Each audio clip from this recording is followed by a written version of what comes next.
have long made themselves at home. We as humans have created pretty much the perfect habitat for deer. White-tailed deer find the suburbs a safety zone. But how well do we know these backyard buddies? Sometimes they'll freeze and lock up for even 2, 3, 4 minutes. It's time to take a closer look at the private life of one of our closest neighbors. When filming, I'll see them stomp.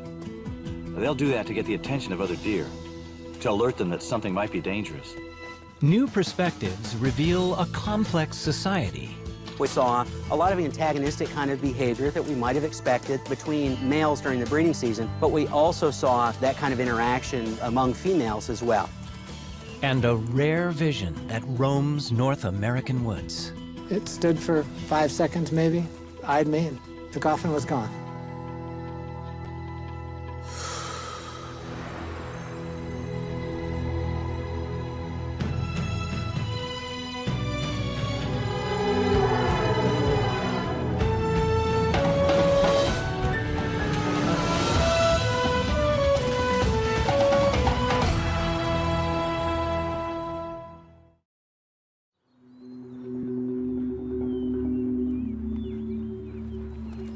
For 3 million years, they've roamed the woodlands.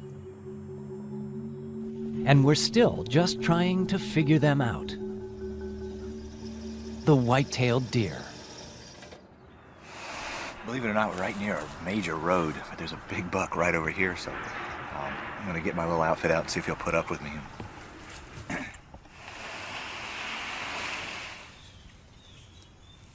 Cameraman Mark Emery has been filming whitetail for the past decade, tracking them through forests and meadows.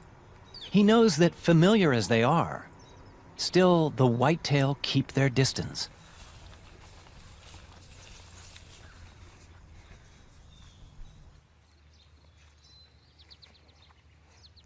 Every time Mark films them, he gets a first-hand glimpse of their jittery grace. I've been coming in this area for about 2 weeks now, just sitting with these guys. And we sat here about 20, 30 minutes before they came up to eat grass right in here. And as long as you make your movements very slow and take your time, they'll stay around for a while. And if you do something a little goofy, boom, they'll take off. For Mark, it's a familiar pattern when man meets deer. The quick head jerk. The skittish movement.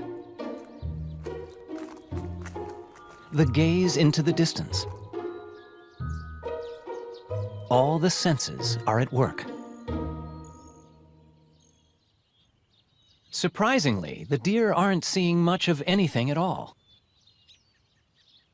Nearly blind by human standards, deer have trouble seeing defined shapes. All they can really make out is movement. To compensate, they've developed their other senses. Their hearing is finely tuned, and their remarkable sense of smell can pick out odors hundreds of yards away. The nose of the white-tailed deer has nearly 300 million olfactory receptors, compared to just 5 million for humans. That's more than even the legendary bloodhound. And when a deer smells danger, it passes that information on, as Mark notices every time he gets too close.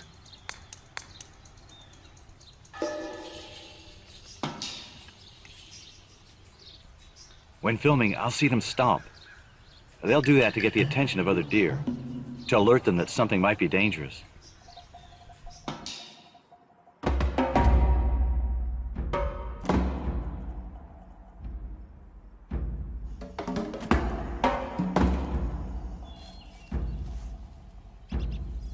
The white tail for which they are named is not just decorative.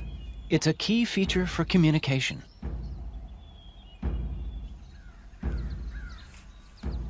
I've seen the tail come up slowly, as though the deer is saying, I see something I don't really care for. And then you get this nervous twitching.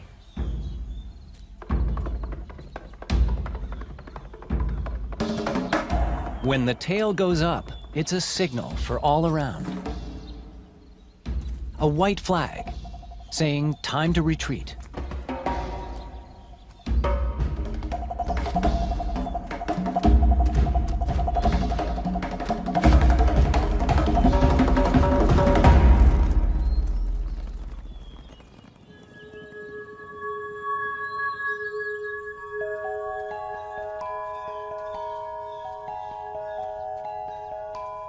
White-tailed deer may seem elusive, secretive, but there's a reason.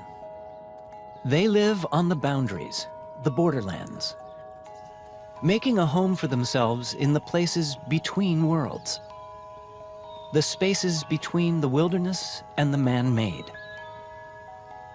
It's the habitat known as the edge, where farms meet the forest and backyards meet the backwoods. Ironically, the human clearing that might harm other species or deprive them of living space works the exact opposite way for the adaptable deer. It allows them to succeed, even thrive. Some say they may be doing too well.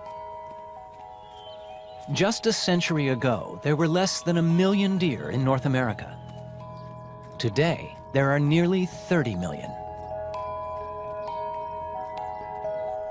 No wonder it seems they're moving in right down the block.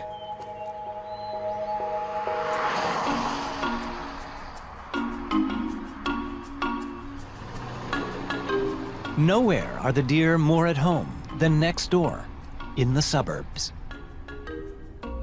We as humans have created pretty much the perfect habitat for deer. These are areas that have a wide diversity of plants that deer can eat versus, say, a rural forest. One town that knows all too well about the deer, Cayuga Heights, New York. We know that in Cayuga Heights, in general, we have about 100 deer per square mile.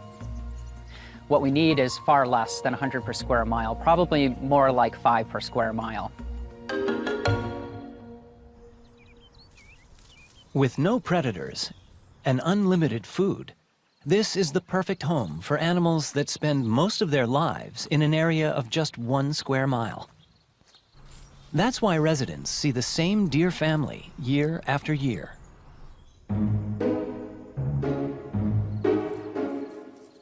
They walk through my yard and eat everything here. It's almost like watching them come into a buffet. I'll pull up into the driveway and see 8 to 10 deer, and they kind of look at me like, hey, welcome home. So there's some deer up here in the yard, and we're gonna go try and get them on film. We gave cameras to a number of Cayuga homeowners over a 3-month period to capture the behaviors they see every day. The goal? To gain a new understanding of wild deer's actions in the suburban world. Well, good morning. I think this one's a little timid. The first places the deer show up? Anywhere there's something edible.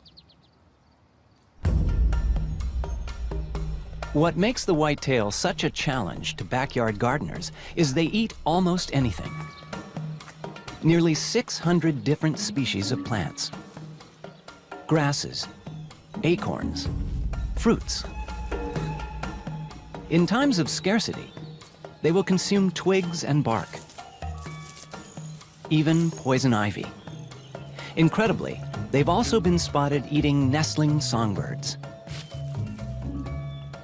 And very little deters them.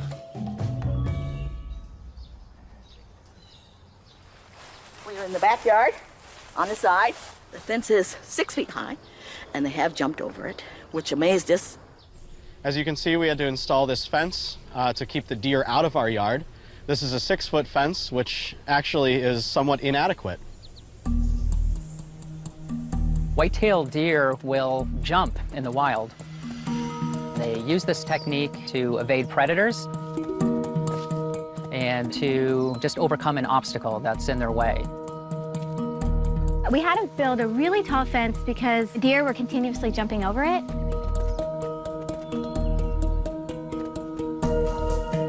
Deer can jump over an 8-foot obstacle. Sometimes from a running start, they can clear a bit more than that.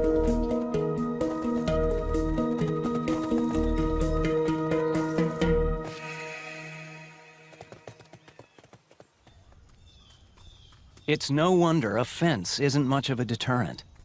The deer need to consume up to 7 pounds of food a day. But these voracious eaters don't have upper front teeth. They chew by pressing their lower incisors against a pad on the upper gum. After these meals, the homeowners captured their first footage of the deer seemingly lazing the day away. Sunday morning, and there's about 4 deer just bedded down in the backyard. To the Cayuga Heights cinematographers, it may seem like a siesta, but the deer are actually doing something crucial. They're digesting. Deer are members of the same ungulate family of hoofed mammals as cows and buffalo. Like cows, they have a 4-chambered stomach. They eat quickly. Then later, they cough up food and chew it again. It's a vital part of their eating cycle. And the reason they sometimes seem to hide during the day. Finding cover away from prying eyes, they disappear into the shadows to digest. But they're often a lot closer than you think. The crew decided to reveal the secret of this magic act by shooting a regular high-def camera side by side with one that picks up a thermal imprint. They were able to show where the deer go, a private world that's sometimes right under our noses. A thicket of branches is all it takes to make a deer invisible during the day. Only the slightest movement gives away the animal's position until it emerges again to feed.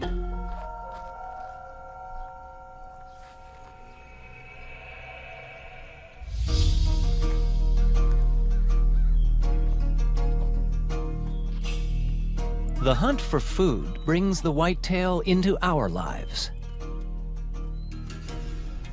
and right alongside our roadways.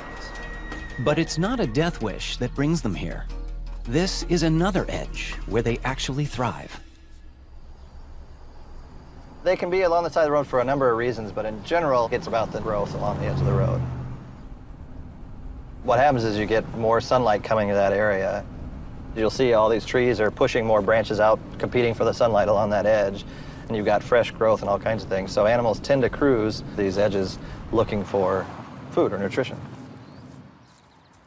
Here along the roads, deer are walking a fine line, and that line can be deadly. In a suburban environment, deer have to cross roads all the time. Deer vehicle collisions comprise most of the mortality in these areas. But evidence of a deer's adaptability is they get to learn cars and what motor vehicles mean. The older deer tend to cross these roads very cautiously.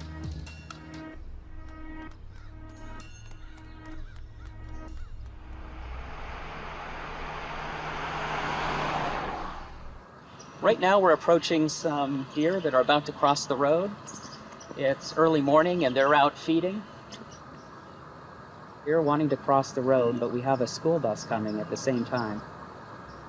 Now the adult doe is coming up to the road, being very careful, pausing, looking both ways.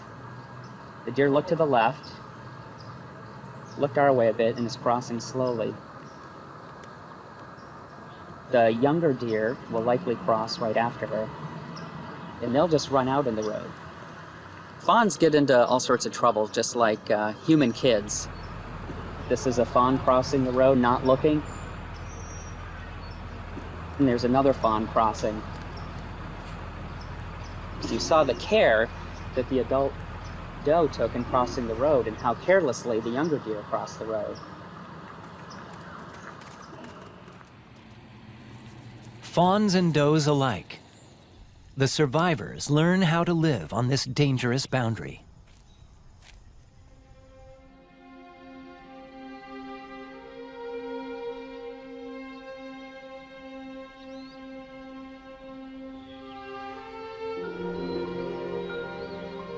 On the borders of yards and roads, there are other edges deer inhabit. The edges of the day. Deer have natural rhythms throughout the day, and the period that they're most active is in the early morning or the late afternoon. And that's when they do a lot of their feeding, and this behavior is known as being crepuscular. Crepuscular. Creatures of the shadows, of the dawn and the dusk. Whitetail are perfectly adapted for those hours. Their camouflage blends in, and it's the time their vision actually works best. Attuned to the gathering darkness.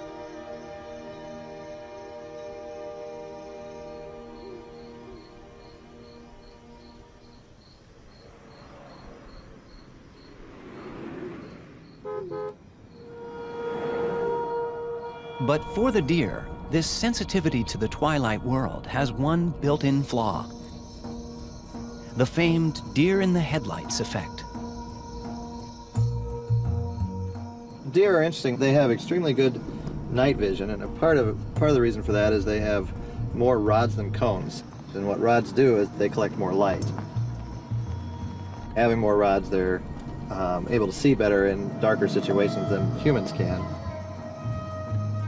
But the downside to that is if you shine a light in their eyes, it doesn't harm them, but it makes it a lot harder for them to see. So that's why sometimes you get this deer in the headlights look. Surprisingly, fear has nothing to do with this well-known reaction. Too much stimulus overpowers their visual cortex. The entire brain locks down, and the deer can't do anything else. Sometimes they'll freeze and lock up for even 2, 3, 4 minutes. Oh, there's a deer right there. So right now we've got this light shining on this buck here. You know, he's kind of trying to figure out what's going on. If you notice, he'll just kind of get a little confused and just stand staring kind of off in the distance while you have that light on him. And sometimes, you know, in this situation, this deer didn't get too weirded out by it, but, you know, sometimes it can last for a couple minutes where they'll just stare into the light, kind of confused.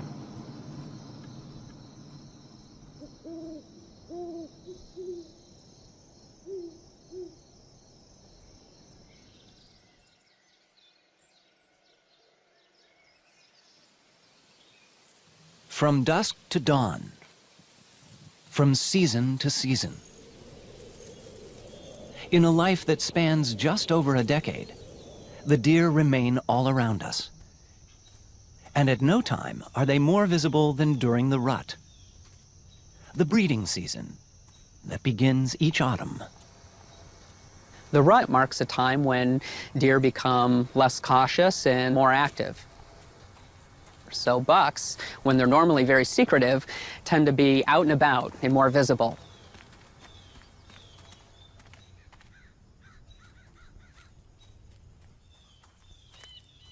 All through the woodlands, bucks begin signposting their presence.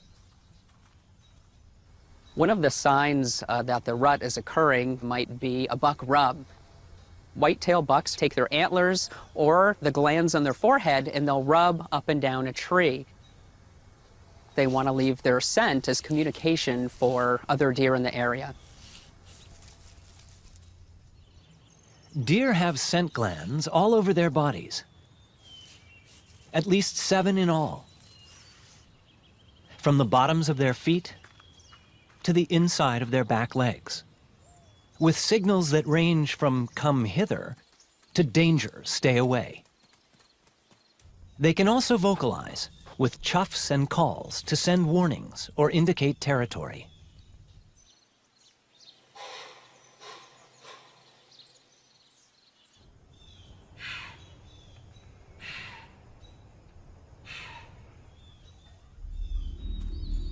And all these signals come into play during the rut. The rut is an interesting time of year. There's a very small window where these females or does come into heat. You have 5 days or 6 days where all these animals come into heat all at once. So these bucks are spending every waking hour trying to breed as many does as possible.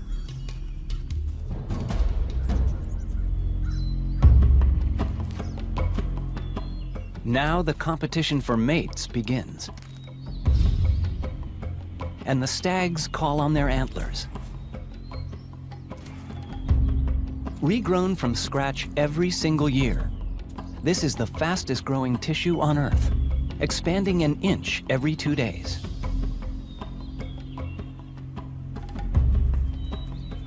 Equipped with their very first antlers, youngsters try a little tentative sparring.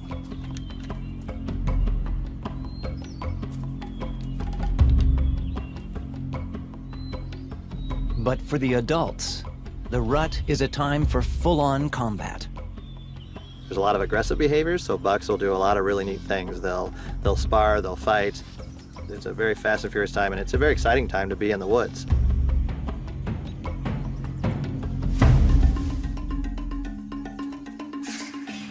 The battle has all the ritual steps of a duel. The slow approach.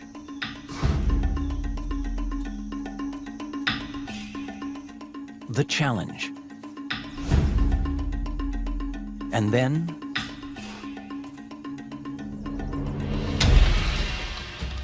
the clash.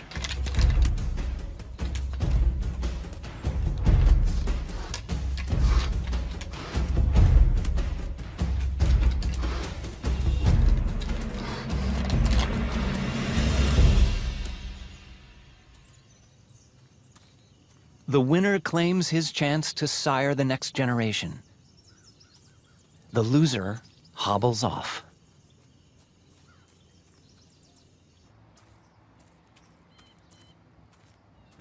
Nowadays, the rut is not just the call of the wild. It's seen in parks and backyards. Cornell ecologist Bernd Blossy has found a buck on the prowl, on the fairway of a local golf course.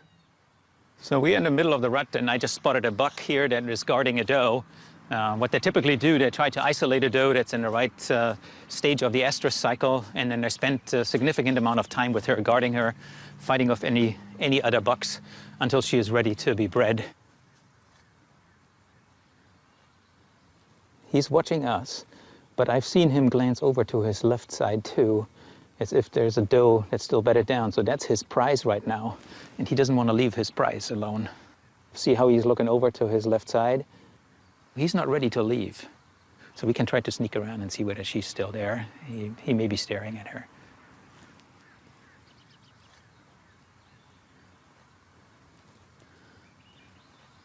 There she is.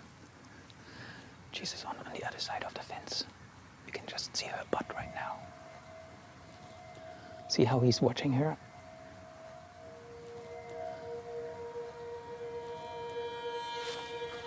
She just ran away. He will try to go around and cut her off, and he will just use his nose to figure out where she is. Because there's such a small window of time when does come into heat, bucks want to be sure they don't miss their chance.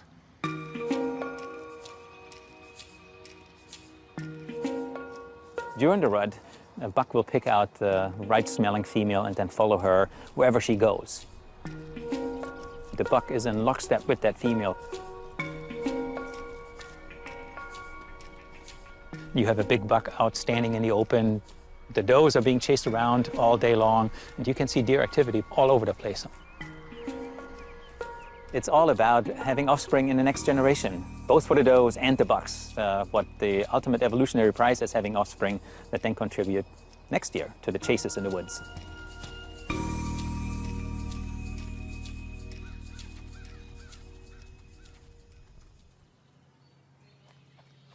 While the clashes of the rut get so much attention, other interactions between deer remain more mysterious. Biologist Josh Millspaugh wanted to see those relationships in a brand new way. What we're doing is we're putting cameras on deer and we're monitoring what they see and what they hear real time. That's a completely different perspective than we've ever had.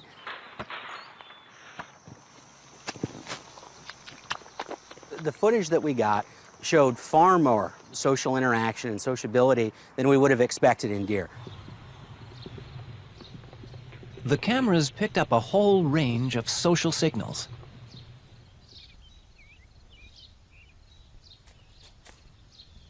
The deer sniff each other when they meet. A kind of handshake to determine age, sex, family group. They'll groom each other, not just to remove parasites, but to maintain their bonds. And displays signal their status. Dominant deer walk with head held high. Subordinates keep their backs hunched and tails tucked. When things get tense, ears laid back along the neck represent the first challenge. But the cameras also found something startling. Conflicts between females escalate with surprising frequency.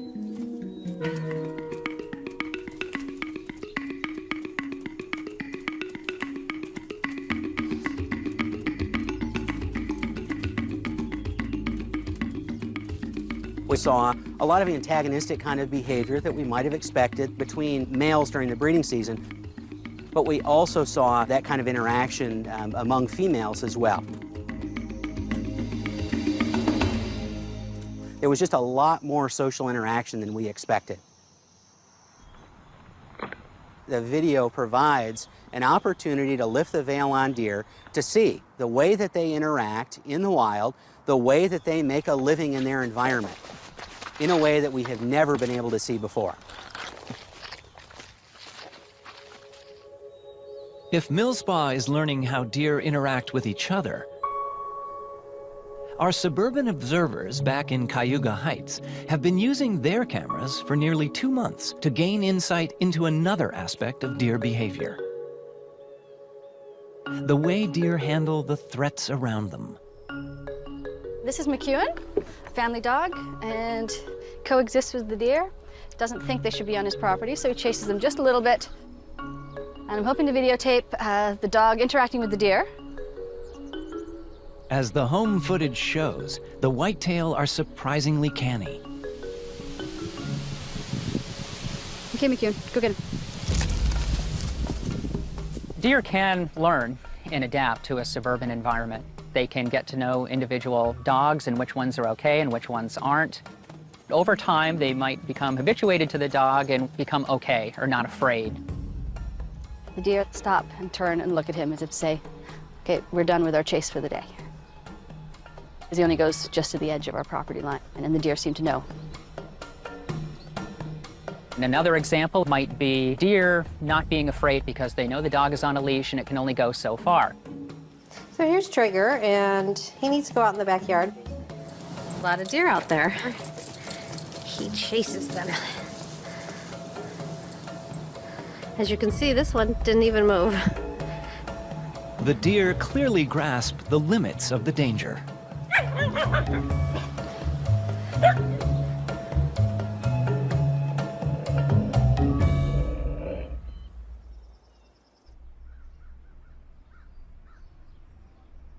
Whitetail have learned that the suburbs seem to be a safety zone.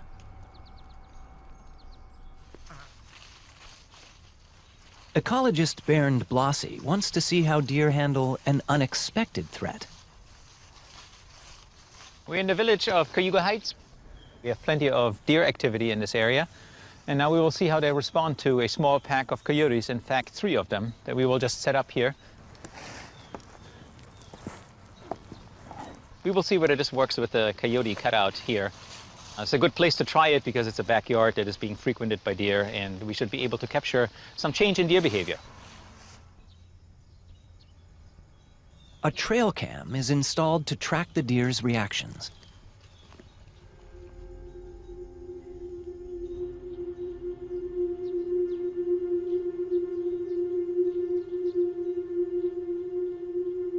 It's just a couple of hours after we left, and this big monster buck shows up, and he's eyeing the coyotes here. There's another deer coming right here, going right to the coyote. It's like 2 yards away, checking it out, right here, lifting oh, a little shy of it. You can kind of see here, this animal is cautious. Something is new in the yard. There are silhouettes there. They resemble probably something that the animal may have seen before, but these silhouettes don't behave like real animals. They're not turning around, they're stationary. So now the animal figured out this is a non-threatening situation. The deer are smart enough to learn what poses a real threat and what doesn't. This animal is completely checking out what this thing is. Not scared behavior, definitely not.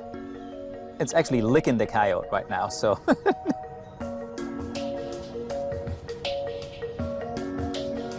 So it's very clear that they're adaptable. They encounter all kinds of different circumstances and they need to be able to respond to that. And that's what we're seeing here.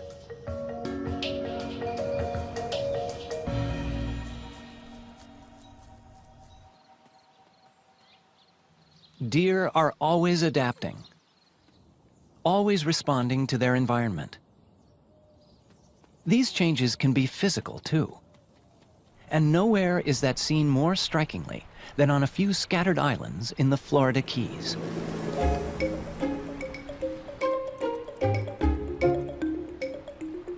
They're called key deer, the whitetail in miniature.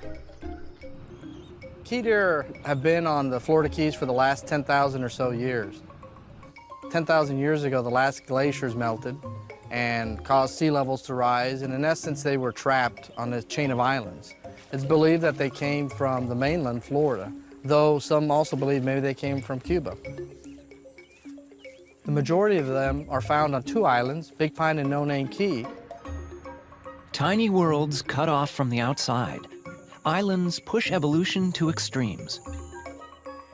Larger animals tend to shrink over generations. In a world of limited resources, the only sensible solution is to get smaller.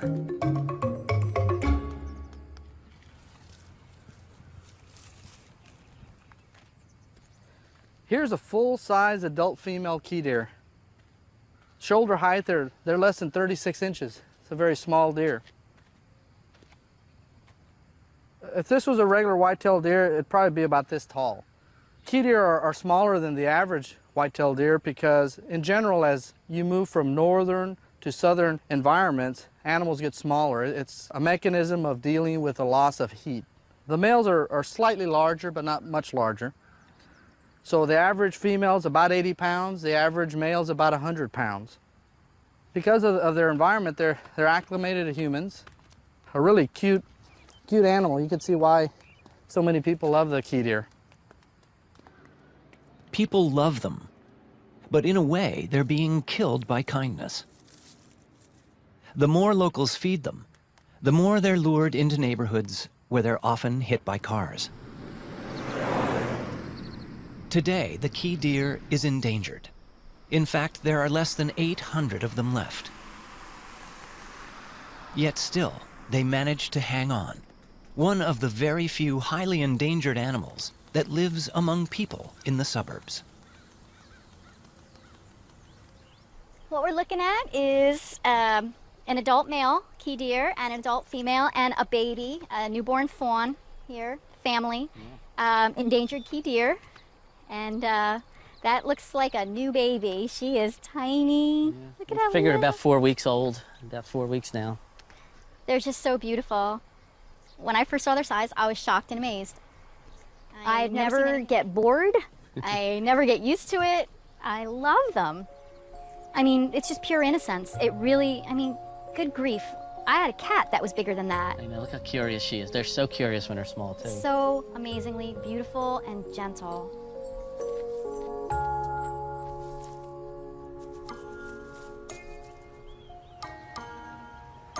The greatest trait I admire about the key deer population is the fact that they're very resilient. And the Florida Keys, in fact, has changed dramatically, in some cases, in the last 100 years. And so being able to adapt to those changes and continue to survive is truly remarkable for this deer population.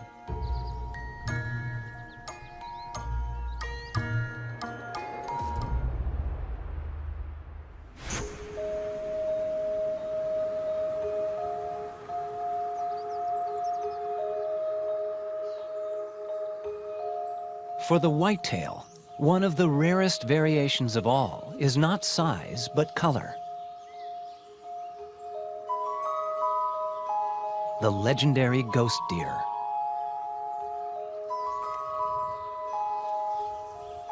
Photographer Jeff Richter has been tracking this mysterious presence in the northern woods for over a decade.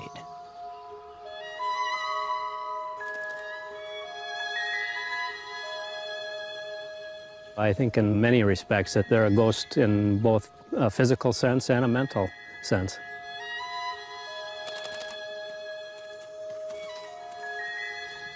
These deer are white because they do not have melanin within their system. That is a recessive gene, and it is relatively rare. In the human population, about 1 out of 20,000 people will be albino. Same is about true with mammals. Well, you could spend an entire year or more and not see a white deer here.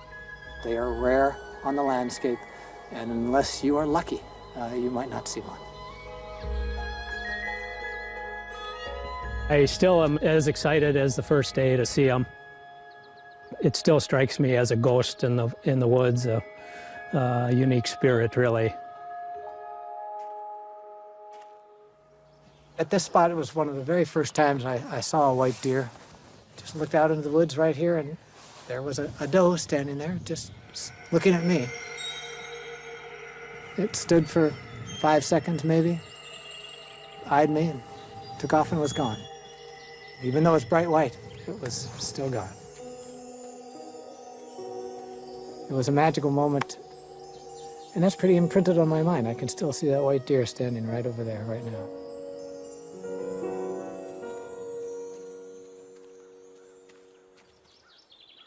Almost without exception, all the people I've talked to always remember where they were and where they saw their first albino deer. They just stick with people in a way that very few other animals do.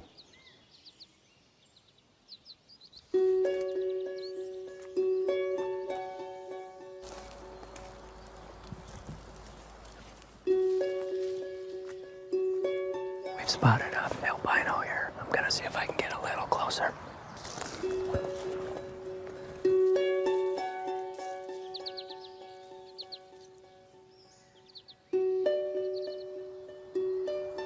Looks like she bedded down just in front of us.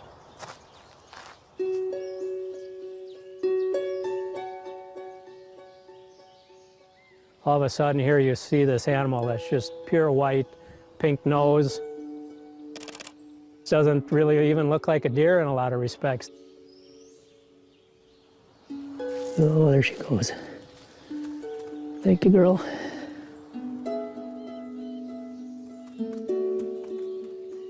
There's something a little magic about it. It's hard to explain. One of the reasons we really love these white deer is that they live at this intersection of science and spirit. We have all this data and knowledge, behavioral understanding of deer. And then there's this mystery over here, this place of spirit that attracts us to the outdoors in the first place.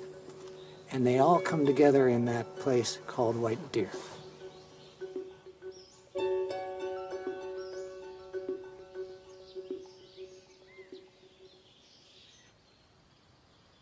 The white deer may cast a certain spell, but all deer have their own special moment of magic. It happens each year, 8 months after the rut, at the height of spring, when does give birth to their fawns.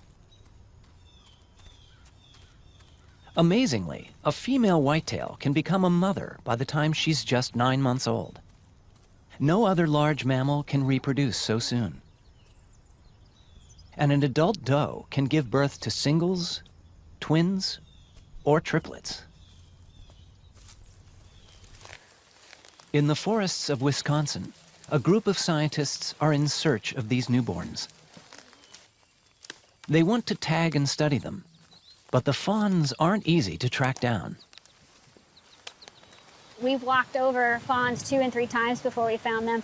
People have almost stepped on them before they see them. For the first few weeks until they gain their strength and their speed, they hope that the predator or whatever danger will just pass them by. Fawns are great at hiding, and they have one secret trick. They are one of the very few creatures born with almost no scent. They give off practically no odor at all, so predators can't find them. But when they are found, There's a fawn over here.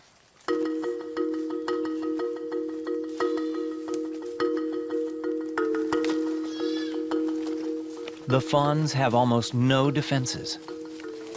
Give me the mask, give me the mask, give me the mask. Get those legs under him. They can't even count on their mothers to stand guard.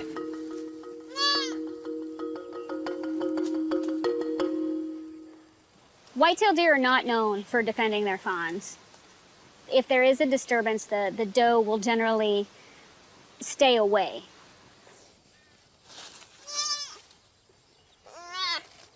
Bleating, that's the noise that they make. That's an alarm call. It's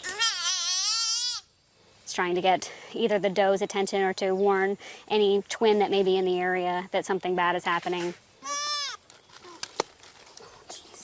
They rely on their hearing a lot more than they do their eyes, and we put the blindfold on them, but that doesn't mean that they still don't know what's going on.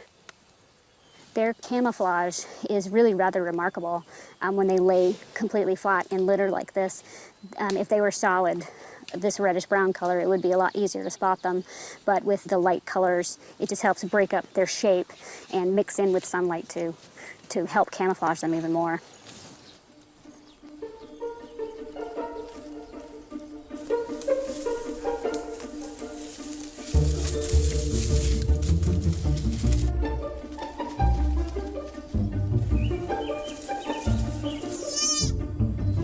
Some of them fight you every bit of the way, and you have to really restrain them to get through your whole process. I tend to like it better that way, and it feels like their survival instinct is a little more developed.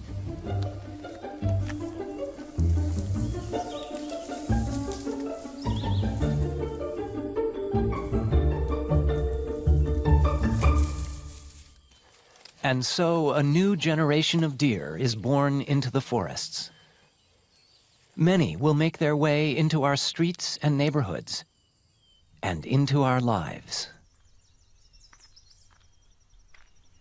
It started one day in Tewksbury, New Jersey. I saw this bit of fluff lying in the tall grass.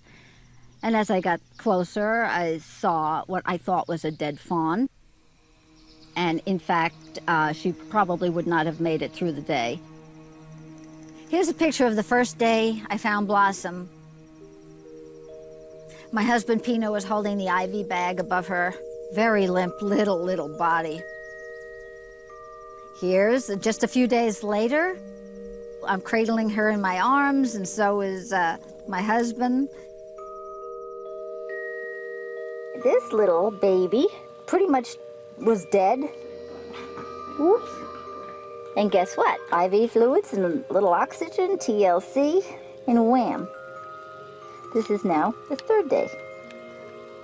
I knew something was special about this little animal when she would start to want to play, want to interact. Come on in!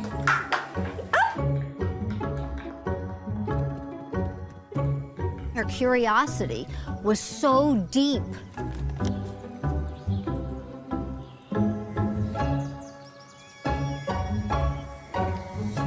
Oh, gosh.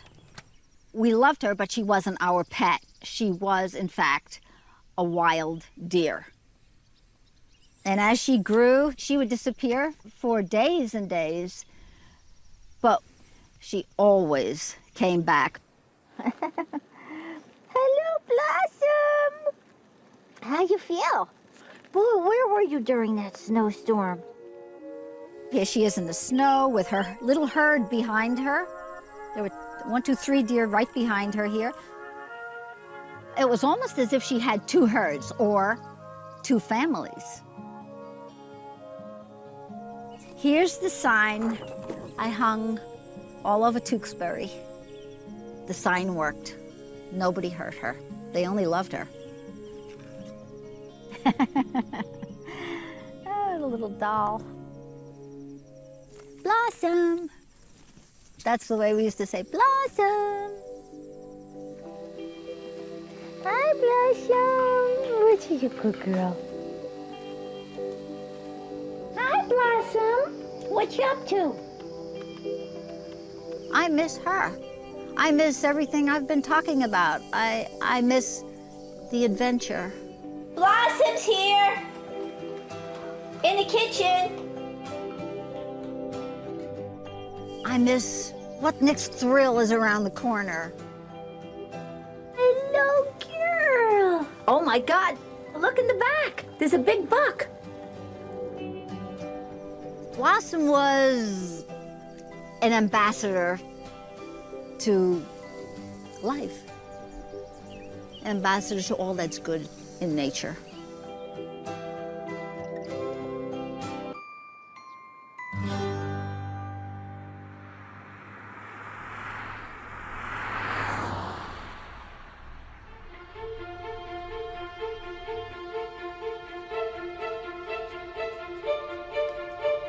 Present as the whitetails are around us, they are never domesticated, never truly tamed.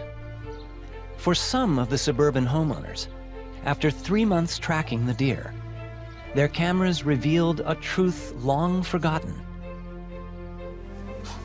Oh, there's one hiss at us. Even here in the suburbs, these are wild creatures. Filming the deer gave me a little bit more insight into what they're doing besides just eating the gardens that I created. I got to see them more as wild animals, and I like to be able to see that version of deer.